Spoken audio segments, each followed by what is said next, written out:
Mic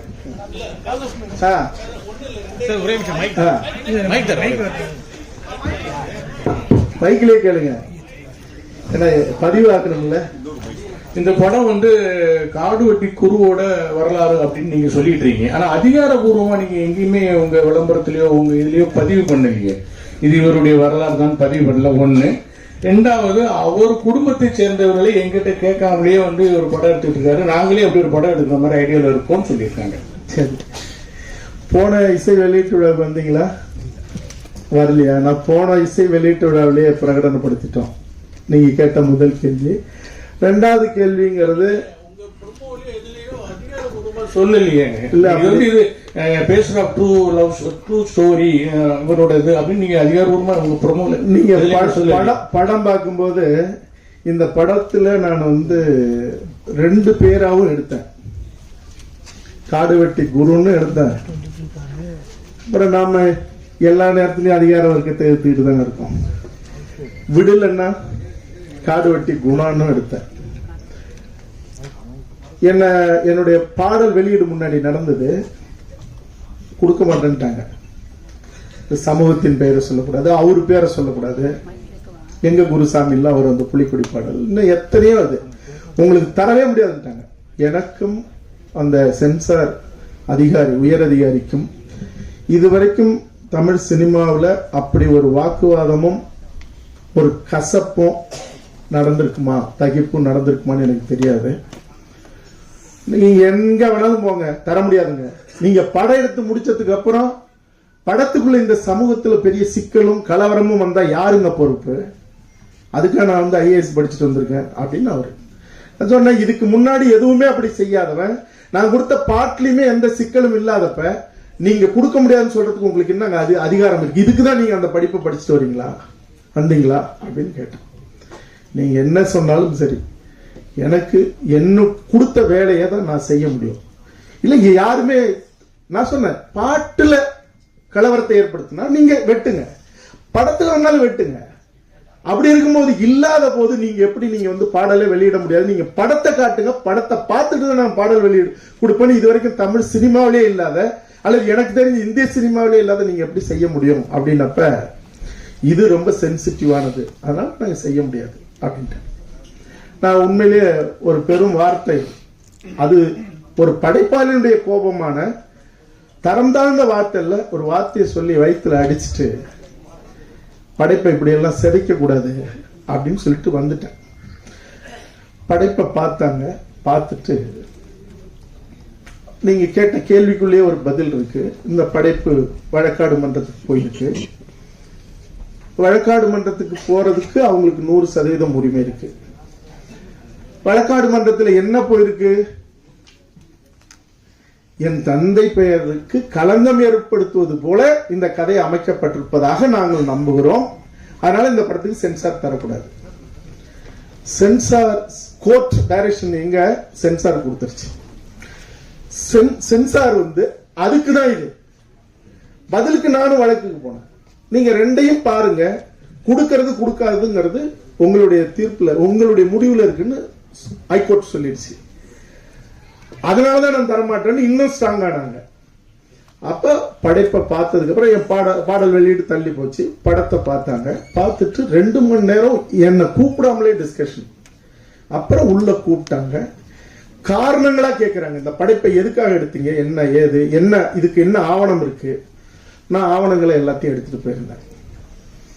junior விகடன்லேயே ஒரு வரலாறு தொடங்கி ஒரு கட்டம் போய் நின்று இருக்கு.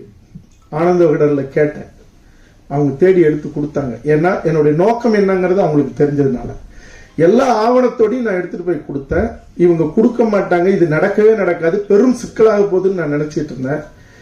அவங்க அவங்களுடைய இடத்துல நின்று அவங்க ஒரே ஒரு விஷயம் சொன்னாங்க, இந்த படைப்பு ஒரு நேர்மையை சொல்லுது, ஒரு அறத்தோட படைக்கப்பட்டிருக்கு, ஏன் நீங்க இதுல அவருடைய படத்தையே போட்டு நீங்க சமர்ப்பணம்னு சொல்லக்கூடாது அப்படின்னாங்க. அதை நான் செஞ்சிருக்கேன். நீங்க கேட்ட கேள்வி அதுதான். ரெண்டாவது, இந்த அவங்க வழக்கு போட்டதுங்கிறது எங்க அப்பா பேருக்கு கலங்க வைக்கிறது. நான் தம்பி கனலுக்கு இந்த படத்தை பாரு அப்படின்னு நான் கூப்பிட்டேன். இன்னொரு விடயம், எனக்கு நேரடி உறவினர் அண்ணன் குரு அவர்கள். அவன் என்னுடைய தம்பி. நான் அது சம்பந்தமான கேள்விக்கு வேற எந்த பதிலையும் சொல்லி அவர்கள் மீது எந்த களங்கமும் வந்துடக்கூடாது. அது என் மேலேயே சுமத்தப்பட்டுகிற களங்கம் அது. அதனால சொல்லப்பட்ட குற்றச்சாட்டு எங்க அப்பாவுக்கு களங்கம் ஏற்படுகிறது. நீங்க படைப்ப பாடல் முன்னோட்டம் மட்டும் பார்த்திருப்பீங்க. அது களங்கம் வந்திருக்கா இல்லையான்னு உங்களுக்கும் தெரியும். படம் பார்த்ததுக்கு அப்புறம் எல்லாருடைய கண்ணீரும் அதுக்கு பதிலா இருக்கும்.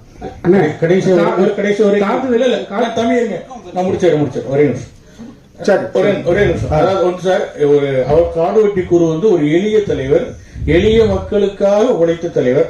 அவருடைய வரலாற்றை இவ்வளவு கலர்ஃபுல்லா சினிமா சமரசங்கள் அதிகமா வைத்து எடுக்கணுமா? யதார்த்தமா எடுத்துருக்கலாமே. ஆர்ட் பிலிமா எடுத்தா நீங்க பாத்துருவீங்களா? ஆர்ட் பிலிமா எடுத்து எவன் காசியாவது புடிங்கி அவங்களை கோமணத்தோட சென்னையில இருந்து அனுப்பணும்.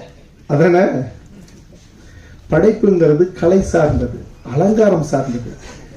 அதை பார்த்து தினம் திரையை பார்த்து குரல் பதிவு செய்யறவங்களே கதறி அழுவும் போது உங்களுக்கு நோக்கமும் இலக்கும் என்னவோ அது முக்கியமானது. கருத்தும் போய் சேரணும், காசு போட்டவங்களுக்கு பணமும் வரணும். யார் காசுலயே நான் குளிக்க கூடாது. அதுதான் இது. இப்ப படைப்பை பார்க்கும்போது நான் ஒன்னே ஒன்று உரிமையோட கேட்டுக்கிறேன் என் ஊடக தோழமைகள்கிட்ட. உங்களுக்கு பாடல் பார்த்தீங்க, முன்னோட்டம் பார்த்தீங்க, உங்களுக்கு சிலிர்ப்பு ஏற்பட்டுதா?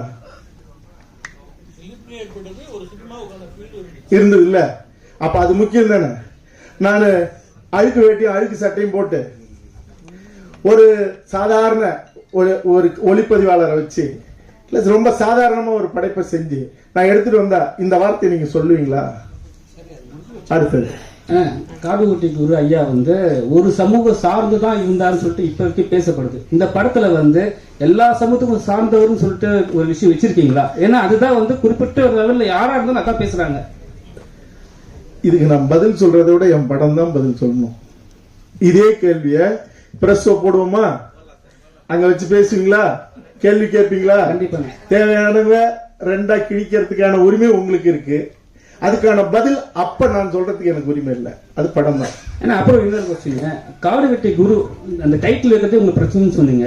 இதே ஒரு 1 வருஷத்துக்கு முன்னாடி ஆர்கே சுரேஷ் காடுவெட்டி படம் சொல்லிட்டு நான் பிரச்சனைன்னு சொல்லல. பிரச்சனை நிறைய ப்ராப்ளம் எல்லாம் பின்னாடி பேசினாங்க, ட்விட்டர்ல இருக்கலாம்.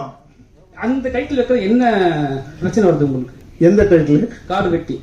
அது ஒண்ணும் பிரச்சனை இல்லைன்னு தானே சொல்றேன். வைக்க முடியுமா? இப்ப யாரு திருப்பி பண்ண முடியுமா? அவரோட படம் தானே அது. இல்ல, நீங்க படம் பாருங்க, எல்லாத்தையும் சொல்லிருக்கேன். ஒரு கேள்வி சொல்லுங்க. இந்த கதையில முன்னணி ஹீரோவா மீட் பண்ணீங்களா இல்ல நீங்க தான் நடிக்கணும் உருவாக்குறீங்களா? அதாவது உண்மையாதான் சொல்றேன். ஆகணும், இந்த படைப்பை செய்யும் போது, கதை எழுதும் போது கௌதமன் நடிச்சா நல்லா இருக்கும் அப்படின்னு தான் ஒரு இயக்குனரா நான் முடிவு பண்ணேன் 100%. ஆனா பொருளாதாரமா போகும்போது என்னுடைய சகோதரர் சுரேஷ் காமாட்சி அவர்கள் கூட, அண்ணா விஜய் சேதுபதி பேர் நடிச்சா நல்லா இருக்குங்க அப்படின்னா நான் சொன்ன, கிடைச்சா எடுக்கலாம், உண்மையிலே கிடைச்சா எடுக்கலாம்னு நினைச்சேன். நான் யாரையும் தப்பு, இன்னும் 2-3 ஹீரோக்கள் உண்மையிலே கிடைச்சா இன்னும் பிரம்மாண்டமா எடுக்கலாமே அப்படின்னு தான் என்னுடைய பேராசை. ஆனா நானே நடிக்க வேண்டியதாயிடுச்சு. அதனால நான் என்ன எதிர்பார்த்தனோ அது நடந்தது. சார் வணக்கம் சார். சார் இப்போ நீங்க இதுல நீங்களே நாயகனா நடிச்சிருக்கீங்க. இப்ப அடுத்தது தமிழரசனும் அதுக்கப்புறம் பிரபாகரனை பத்தியும் எடுக்கிறது உறுதினு சொல்லியிருக்கீங்க. இப்ப அதுலயும் நீங்க தான் ஹீரோவா நடிப்பீங்களா? நடிச்சா பாப்பீங்களா? பார்க்க மாட்டீங்களா? கண்டிப்பா பாப்போம் சார். அப்ப அதுதான் நடக்கும். Okay sir. அப்ப இன்னொரு கேள்வி, இப்ப பிரபாகரன் எடுக்கும் போது நீங்க இப்போ இலங்கை கண்டிப்பா சொல்லிதான் ஆகணும். அதே மாதிரி சர்வதேச போர் குற்றவாளின்னு அறிவிக்கப்பட்ட ராஜபக்ஷ பத்தி சொல்லி ஆகணும். அப்போ உலக அரசியல, இந்திய அரசியல இருந்து தமிழ்நாட்டு அரசியல இருந்து சொல்லணும். அது நிறைய, அதுக்கு எப்படி நீங்க தயாரா இருக்கீங்களா? ஏன்னா நிறைய எதிர்கொள்ள வேண்டியது இருக்குமே. என்னுடைய சந்தன கார்டு பாத்தீங்களா? திரும்ப பாருங்க, யூடியூப்ல இருக்கு.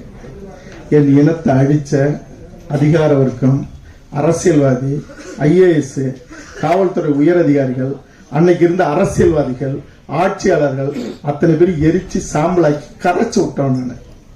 நான் இதை பெருமையோடு சொன்னேன். என் இனத்துக்கு எதிரானவன் எவனாக இருந்தாலும் நான் நேராகவும் நின்று யுத்தம் செய்வேன். என் படைப்பிலையும் அவர்களை தலைகுனிய வைக்கிறது மட்டும் இல்ல, அவனுடைய சமாதியிலேயே என் சந்ததி மட்டும் இல்ல அவன் சந்ததியும் காரி துப்புற அளவுக்கான படைப்பா இருக்கும். அது நான் எடுக்க போற வன்னிக்காடுக்கும் அது பொருந்தும். சார், இந்த படத்தை நிறைய எதிர்ப்பு வந்தது அப்படின்னீங்க, நிறைய கமெண்ட் எல்லாம் சொன்னாங்க, நிறைய இருக்கு. ஒரு படைப்பாளியா எதிர்த்தவங்களுக்கு, எதிர்த்தரப்பு தலைவர்களுக்கு, அந்த நிர்வாகிகளுக்கு எல்லாம் படத்தை முன்னாலே ஒரு அழைப்பு விடுத்து ஒரு பிரீமியர் ஷோ இதை போட்டு காமிப்பீங்களா? அது தயாரா இருக்கீங்க? நான் தயாரா இருக்கேன். அவங்க வரத்துக்கு அவங்க தயாரா இருக்கணும். எனக்கு எதை பத்தியும் கவலை இல்லை. சார் வணக்கம் சார். அவரு சார் சொல்லுங்க. சார் வணக்கம். வணக்கம். வசனகர்த்தா சார் பேசும்போது ஒரு தலைவரை பத்தி பேசினார். நீண்ட நாளா அந்த கொஸ்டினுக்கு ஆன்சரே இது வரைக்கும் கிடைக்கல. எந்த மேடையிலயும் அவர் பேசினா வெளியே தெரியல. அதாவது என்ன சொல்லியிருக்காருன்னா, ஒரு சமூகத்து பொண்ணை கட்டு வெட்டு அப்படின்னு பேசினாருன்னு நீண்ட நாளா அது போயிட்டு இருக்கு. ஆனா அவர் பேசுனதுக்கான எவிடன்ஸ் இது வரைக்கும் எங்கேயுமே இல்லை. அது தொடர்ந்து அந்த குற்றச்சாட்டு வைக்கிறாங்க.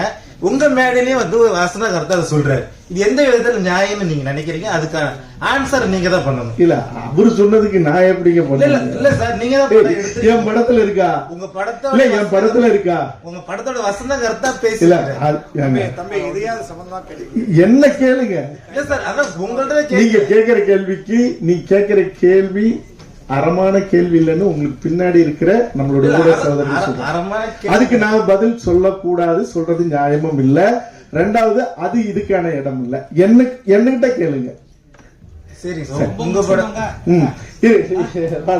இல்ல இல்ல இருட்டா அவரு இல்ல இல்ல இல்ல இல்ல இல்ல இல்ல இல்ல வேணாம் வேணாம் வேணாம் இல்ல இல்ல படம் எடுத்துட்டு அவர் படத்தை பாச அப்படி இல்ல சார். இல்ல நண்பா, அவர் பேசும்போது இதே மேடையில தான் இல்ல. அதுக்கு என்ன பதில் சொல்றது?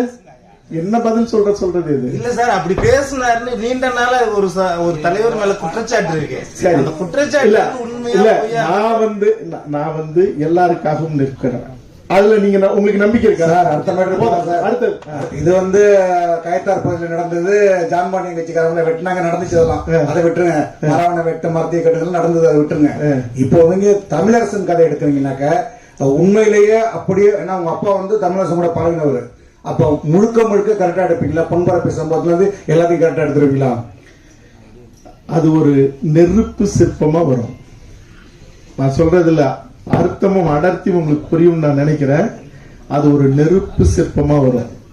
தோழர் தமிழரசன் அவர்களை பொன்பரப்பி அந்த வங்கி வாசல்ல, அந்த ஏரி குளத்துக்கு பக்கத்துல நீங்க எந்த அதிகார வர்க்கம் திட்டமிட்டு அயோக்கியத்தனமாக அவரை அடிச்சு அவரை செதுச்சு அந்த இடத்துல கொன்னார்களோ, கொல்லும் போது அந்த இடத்துல குளம் நிறைய தண்ணீர்.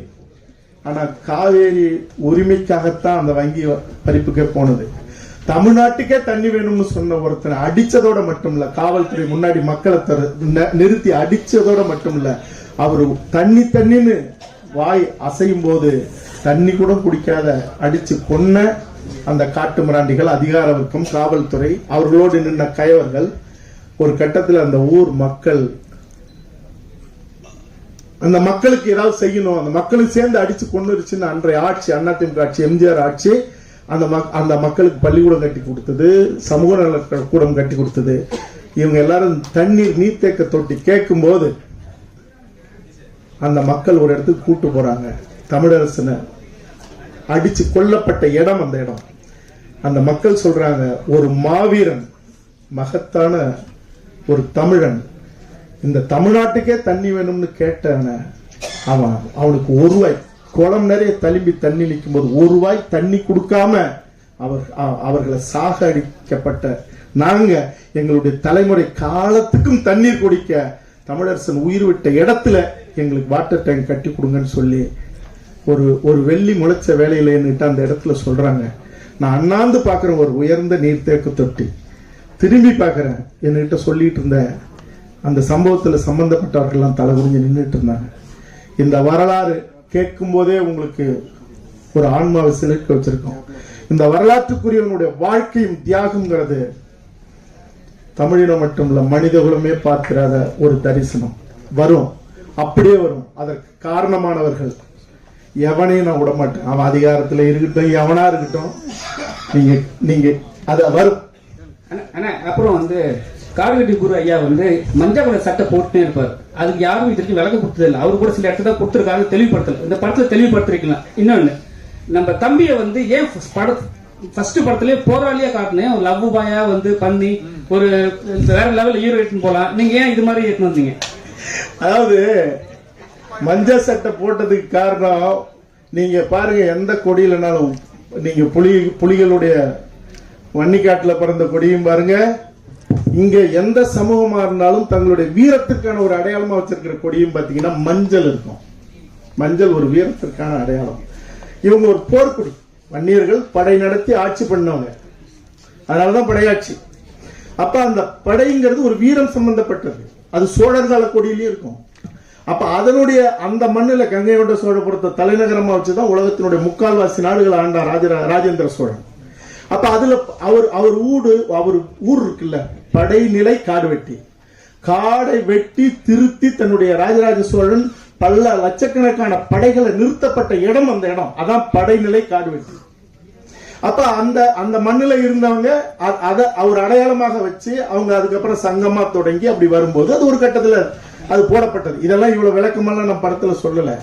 ஏன்னா படத்துல சொல்றதுங்கிறது, உன்னையும் இந்த மண்ணையும் காக்கணும்னா ஒரு தாய் மக்களா நில்லுங்கடா, இல்லாட்டினா உங்களுடைய 50,000 ஆண்டுகள் வரலாறு கொண்ட இந்த இனத்தினுடைய தடயம் வரலாறு எதுவுமே இல்லாம போயிடும். இந்த மொழிக்கும் இனத்துக்கும் சம்பந்தம் இல்லாத கூட்டம் நிரந்தரமா உங்களை அடிமைப்படுத்தி அழிச்சிரும். அதுக்குள்ள நீங்க விழிச்சிருங்கன்னு சொல்றது அந்த படைப்பு. சார் கேக்குறா சார், இன்றைய காலகட்டங்களை வந்து மக்கள் வந்து என்டர்டைன்மெண்ட் மாதிரியான மூவி விரும்புறாங்க, ஹீரோக்கள் வந்து மாசான ஹீரோக்கள் விரும்புறாங்க. சோ இப்படி இருக்கும்போது இன்றைய ஸ்டூடெண்ட்ஸ் இருக்காங்களே, அவங்களுக்கு இந்த மாதிரி 2K கிட்ஸ்னு ஒண்ணு சொல்லுவோம், இந்த மாதிரி ஒரு நபர் இருந்தாரு, இந்த நபர் இப்படி பண்ணாருன்னு சொல்லக்கூடிய வரலாறு வந்து தெரியாது. சோ இப்படி இருக்கும்போது இந்த மூவியை வந்து எப்படி அந்த 2K கிட்ஸ் சொல்லக்கூடிய வெகுஜன மக்கள் கிட்ட எப்படி கொண்டு போய் சேர்த்தா கரெக்டா இருக்கும்னு சொல்றேன். என் படைப்பு உங்களை பாதிச்சுதா? இல்ல, நீங்க பார்த்த வரைக்கும் இப்ப ஒரு துளி அதுக்குதான் முன்னோட்டம், அது உங்களை பாதிச்சுதா? அப்ப உங்க வேலை என்ன வேலை? உங்க வேலை என்ன வேலை? படம் எடுத்துருக்க இருங்க, உங்க வேலை எடுத்துட்டு போற வேலை. இந்த படைப்பு உங்களை உண்மையிலேயே ஈர்ப்பை ஏற்படுத்தியிருக்கும்னா, ஒரு உணர்வை உருவாக்கி இருக்கும்னா, இந்த வேலை என்னோட வேலை மட்டும் இல்ல, உங்களோட வேலையும். அதை நீங்க செய்யணும். சரியா? அப்படி செஞ்சாலே நீங்க 19 வயசு 25 வயசுக்காரனுக்குன்னு தனியா படம்லாம் இல்ல, சொல்லிக்கலாம், எடுக்கலாம். சரி, எல்லா படமும் 20-25 வயசுக்காரனுக்கு படம் ஓடிடுதா? அவனுக்குன்னு எடுக்கிற படம் ஓடிடுதா? உச்ச நடிகர் நடிச்ச எல்லா படமுமே இது யூத்துக்காக எடுத்த படம் அப்படின்னா ஓடிடுதா? எல்லாமே 50-55 வயசு ஆனவங்க தான் இன்னைக்கு யூத்துக்கும் படம் எடுக்கிறாங்க. உணர்வு தான் தாக்கணும். நான் பெரிய தமிழரசனை பத்தி சொல்லும் போது உங்களுக்கு சிலிர்ப்பு ஏற்பட்டிருந்தால் அந்த சிலிர்ப்பு 20 வயசுக்காரனுக்கு ஏற்படும். அதுக்கு உச்ச நடிகன் தான் நடிக்கணும். அல்லது இது எடுத்துட்டு போய் சேர்க்க முடியுமா? இந்த புள்ள பிறக்குமா, பிறந்தா இது ஆனா பொண்ணா இருக்குமா, அது கல்யாணம் ஆகுமா, கல்யாணம் ஆனா புள்ள பெக்குமான்னா புள்ளைய பெற்றுக்க முடியாது. நல்ல படைப்பை நாங்க படைப்பாளிகள் எடுக்க முடியும். கொண்டுட்டு போய் சேர்க்கறது அதே தாய்மை மனதோடு நீங்களும் அதை செய்யணும். உங்களுக்கும் அந்த பங்கு இருக்கு. நீண்ட நாட்களுக்கு பிறகு நீங்க நடிக்கிறீங்க, டைரக்ட் பண்றீங்க. இதுல பாத்தீங்கன்னா பிஸியான நடிகர்கள் நிறைய பேர் இருக்காங்க. படம் பிரம்மாண்டமா இருக்குது. எப்படி இவ்வளவு பெரிய பொருட்செலவுல நம்பி எடுத்தீங்க? அதாவது நான் ஒண்ணு சொல்லிவிடுறேன். நான் அவர் ஐயா பாலன் ஐயா பேர் எனக்கு அந்த நேரத்துல வரல. என்ன இந்த ராஜ் டிவி லிப்ட்ல ஜல்லிக்கட்டு போராட்டத்துல என்ன கட்டி பிடிச்சு முத்தம் கொடுத்தது அவர்தான். சரி, இப்ப கேள்வி என்ன கேள்வி? எந்த நம்பிக்கையில் எடுத்தீங்க? நம்பிக்கையே ஒரு நல்ல ஒரு பொருளை, கருப்பொருளை கையில் எடுத்துக்கிட்டு இத நம்பும்படியா செய்யணும், கொண்டாடும்படியா செய்யணும். நீங்க ராஜேந்திர சோழனும் ராஜராஜ சோழனும் நாடு முழுக்க கம்போடியா வரைக்கும் பல்லாயிரக்கணக்கான கோயில் கட்டியிருக்கான். ஏன் தஞ்சை பெரிய கோயிலையும் கங்கை கொண்ட சோழபுரம் கோயிலும் மட்டுமே நம்ம போய் பார்க்கிறோம் நூத்துக்கணக்கான தடவை? நீங்க அந்த அலங்காரமும் அழகுங்கிறது மிக முக்கியமானது. நீங்க காலம் சுமந்தும் ஒரு கருப்பொருள் பேசப்படணும்னா, திருக்குறளை எவன் சுமந்துகிட்டே இருந்தான்? இத்தனை நூற்றாண்டா, 200 நூற்றாண்டு, 2000 வருஷமா எவன் சுமந்துகிட்டு இருந்தான்? நீங்க சரியாக செய்தால் அது ஆள் இல்லாமல் இழுக்கப்படுகிற தேர் போல அது போயிட்டே இருக்கும். அந்த நம்பிக்கையில தான் செஞ்சிருக்கோம். அப்புறம் தவிரவும் இந்த கேள்வி எல்லாம் கேட்கிற நீங்களும் எனக்கு தெரியாமலே அந்த தேரை இழுத்துட்டு போவீங்கிற நம்பிக்கையிலும் தான். நன்றி சார். உங்களுக்கு தான் ஒரு கேள்வி. இங்க சார் லாஸ்ட்ல சார், காடுவெட்டி குரு இருக்காங்க, அவங்க ஃபேமிலி வந்து அவங்களுடைய மறைவுக்கு அப்புறமா என்ன அவர் கம்ப்ளைண்ட் பண்ணாங்கன்னா அவங்களுடைய இனத்தாலே அவருக்கு வந்து துரோகம் இழுத்ததா வந்து பிரஸ் மீட்லாம் வச்சு சொன்னாங்க. அதை பற்றி இதை காமிச்சிருக்கீங்களா? அவரோட லைஃப் அவரை பத்தி தான் எழுதிருக்கிறதா சொல்றீங்க, இதை காமிச்சிருக்கீங்களா? ஏன்னா அவரே வந்து அதிருப்தியா இருந்தாங்க, அவங்க ஃபேமிலி இனி வரைக்கும் வந்து துரோகம் இழக்கப்பட்டதா வந்து அதிருப்தியாவே இருக்காங்க. அதை இதை காமிச்சிருக்கீங்களா? ஒரு விடயம் என்னன்னா, நான் துளசி செடியை தேடி போகிற ஒரு வேட்டைக்காரன், கஞ்சா செடியை தேடி போகிறவன் இல்லை. இந்த மண்ணுல சமத்துவமும் சமாதானமும் இந்த மண்ணுக்குரியவர்களுடைய தலை நிமிர்வையும் உறுதிப்படுத்துகிற படைப்பா மட்டுமே கருப்பொருள் எடுத்துட்டு செஞ்சிருக்கேன். அதனால கலவரம் ஏற்படுத்துவது என்னுடைய நோக்கம் இல்லை, அது அவர்களுடைய உரிமை. என்னை பொறுத்த வரைக்கும் தம் புள்ள நல்லா இருக்கணுங்கிறதுக்காக மருந்தை சாப்பிட்டு பத்தியம் இருந்து தன் பிள்ளைக்கு தாய்ப்பாலை கொடுத்து குணப்படுத்துகிற ஒரு தாயை போல இருக்கணும்னு நான் முயற்சி செய்யறேன். அதனால என்னுடைய பணி, என்னுடைய நோக்கம் என்னவோ அந்த நோக்கத்துக்கு இந்த படைப்பு எடுத்துருங்க. சார், தமிழ் சினிமால ஜாதி இல்லாம இல்ல, 100 வருஷ சினிமால எவ்வளவோ ஜாதி இருந்தது இருக்கு. சமீப காலமாக கர்ணன் வருது, அசுரன் வருது, திரௌபதினு வருது, படையாண்ட மாதிரியான வருது. இன்னைக்கு உள்ள அந்த ஒரு ஆரோக்கியமான அந்த யங்ஸ்டர்ஸ்குள்ள இது வந்து மோதலை ஏற்படுத்துறதா? மாறி மாறி நீங்க வந்து இப்படி உங்க படைப்பு அவங்க சொல்லுதோ, அவங்க படைப்பு சொல்லுதோ, ஒரு வன்முறையோ ஒரு மோதலையோ ஒரு ஜாதி பாசத்தையோ ஒரு ஜாதி வரியை ஏற்படுத்தாதா? இவ்வளவு நேரம் உட்கார்ந்து இருந்தீங்க, என்னுடைய முன்னேற்றத்தை பார்த்தீங்க, பாடலை பார்த்தீங்க. உங்களுக்கு எங்கேயாவது ஒரு சின்ன ஒரு அதிர்வு, எதிரான ஒரு மனநிலை என் படைப்புல இருந்து உங்களுக்கு ஏதாவது வந்து சேர்ந்திருக்கா? சரி, அப்படி சொன்னா இல்ல இல்ல இருங்க, அப்படி சொன்னா இருங்க, ஒரு ஜாதியை குடிக்கிறது விடுங்க. அவர் கேட்டது இன்னொரு சாதிக்கு எதிரான படைப்பான்னு கேட்டாரு. ஏங்க உங்க அப்பா, நான் சொல்றேன், எங்க அப்பாவோ தப்பு செஞ்சிருப்பாரு, நீங்க அதை வச்சு பேசிட்டு இருப்பீங்களா? ஒரு சமூகத்தை பத்தி எடுக்கும்போது அவன் பெருமை பேசுறது அவனுடைய உரிமை. நீங்க இருங்க, காடுவெட்டி குரு அவர்களை பத்தி நான் சொல்லும் போது அவர்கள் காலகாலமாக பேசப்பட்டு இருக்கிற தன்னுடைய ஒரு குலத்தின் வரலாறுன்னு அவங்க பேச. இப்ப நான் கேட்கிறேன், ஒரு விஷயம் கேட்கிறேன், நான் இது ஒரு கான்ட்ரவர்சியல் ஆயிடக்கூடாதுன்னு நான் நினைக்கிறேன். இயேசு எப்படி பிறந்தாருன்னு சொல்லப்படுது, அல்லாஹ் எப்படி பிறந்தாருன்னு சொல்லப்படுது. எல்லாரும் இன்னைக்கு தேர் இழுத்து கூட்டிட்டு போறோம்ல, பிள்ளையார் எப்படி பிறந்தாருன்னு சொல்லப்படுது. அதுக்கெல்லாம் போய் இந்த கேள்வி கேட்பீங்களா? இந்த கேள்வி நேர்மையற்ற கேள்வி. அவர்கள் கொண்டாட யாவருக்கும் பாதகம் இல்லாத ஒரு நம்பிக்கைங்கிறது, இது ஆன்மீக நம்பிக்கையா இருந்தாலும் கடவுள் நம்பிக்கையாக இருந்தாலும் அத்தனையும் முட்டாள்தனமானதாக கூட இருக்கலாம். ஆனா இன்னொரு சமூகத்தை அல்லது ஒரு குழுவினுடைய அடையாளத்தை அல்லது அவர்களுடைய நம்பிக்கையை சிதைக்கிற வேலையை செய்யக்கூடாது. நான் இன்னொரு சமூகத்தை தப்பா சொன்னா, ஒரு சமூகத்தினுடைய பேரடையாளமாக இருந்த ஒருத்தர் சொல்லும் போது அவர்கள் நம்பப்பட்ட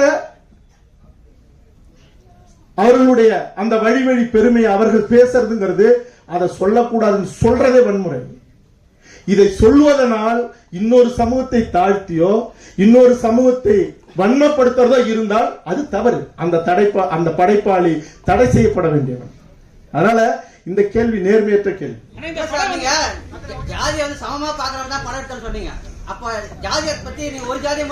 நான் கேட்கிறேன், சரி சரி சரி சரி, என்ன இன்னும் மத்த ஜாதி கொஞ்சம் எந்திரிச்சு நின்று கேளுங்க. மத்த சாதி என்ன தாழ்த்துற மாதிரி இருக்கு? இல்ல அவர் பேசும். இது ஒருத்தன் தன்னுடைய பெருமையை பேசும்போது அது எப்படி? அது என்னங்க இது? ஒருத்தன் தன் பெருமையை பேச மாட்டான். ஒருத்தன் நான் யார் தெரியுமா, எங்க அப்பா யார் தெரியுமா, எங்க தாத்தா புலி குத்திருக்காரு தெரியுமா, எங்க அப்பா மாட்டை அடைக்கிருக்காரு தெரியுமா, நீ என்னடா கையை தூக்கிட்டு எங்க அப்பா மாட்டை அடைக்கினாருன்னு சொல்லி கேட்பீங்களா? நீங்க சொன்ன மாதிரி சாமியை பத்தி நம்ம பேசல, சரி சரி. உங்களுக்கு தெரியுமா அக்னி குண்டம் அவர்கள் வணங்கப்படுகிற கலசம் அப்படின்னா அது ஆன்மீகத்தில் வருது. சரி, அப்ப அது ஒரு சாமி தானப்பா? பின்ன என்ன? உங்களுக்கு அது தெரிஞ்சுட்டு கேளுங்க. அடுத்த கேள்விக்கு வாங்க. இந்த படத்தை வந்து இந்த படத்தை வந்து லாஸ்டா வந்து அன்புமணி சார் போட்டு காமிப்பீங்களா, ராந்தா சையத் போட்டு காமிப்பீங்களா? இருட்டு கேட்கட்டும். இப்ப என்ன கேட்டீங்க? போட்டு காமிப்பீங்க. இருங்க, அதாவது 2 பேருக்கு போட்டு காட்டுவீங்களாங்கிறது நேர்மையான கேள்வி. 2 பேர்ல யாருக்கு முதல்ல போட்டு காட்டுவீங்கிறது நல்லா புரிஞ்சிடுச்சு. அதுக்கப்புறம் திருப்பி கேட்டீங்க, அதுக்காக இந்த கேள்வி. அப்படியா? முடிஞ்சா 2 பேரையும் ஒன்னா பார்க்க வைக்கணுங்கிறது தான் என்னுடைய ஆசை. முயற்சி செய்யலாம். Okay, right.